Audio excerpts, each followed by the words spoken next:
என்னம்மா இன்னைக்கு திடீர்னு ரொம்ப அழகா இருக்க? என்னது திடீர்னு அவிச்ச முட்டை தோல் உரிச்சு நிக்குது? இல்ல, நானும் என் ஃப்ரெண்ட்ஸுங்களா சேர்ந்து ட்ரிப்புக்கு போலான் இருக்கோம். ட்ரிப்புக்கா? எங்க போறீங்க? தாய்லாந்து போலான் இருக்கோம். தாய்லாந்தா? எத்தனை பேர் போறீங்க? 11 பேரு போறோம்.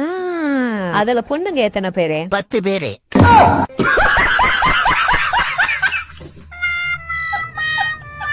அப்பா கொஞ்சனது போதும். பஃபி குட்டி ஒண்ணு சொல்றேன் கேளுங்கப்பா. அது எனக்கு கண்டிப்பா வேணும், வாங்கி கொடுங்க. இந்த தூங்குறதுக்கு தூக்க மாத்திரன்னு ஒண்ணு வச்சிருக்கீங்கல்ல, அதே மாதிரி எந்திரிக்கிறதுக்கு எந்திரின்னு ஒரு மாத்திரை ஒண்ணு வாங்கி கொடுங்கப்பா. ஏன்னா தூங்குனா எந்திரிக்கவே முடியாத பாட்டிக்குதுப்பா, தூங்கிட்டே இருக்கணும் போல இருக்கு. அதனால அந்த மாத்திரை மட்டும் எப்படியாவது கண்டுபிடிச்சு எனக்கு ஒண்ணு வாங்கி கொடுங்கப்பா ப்ளீஸ். மாப்பிள என்ன மாப்பிள கையில கட்டு போட்டு வீல் சேர்ல உட்காந்துருக்கீங்க, என்னாச்சு? எல்லாத்துக்கும் பொண்ணுதான் காரணம். என்ன மாப்பிள சொல்றீங்க?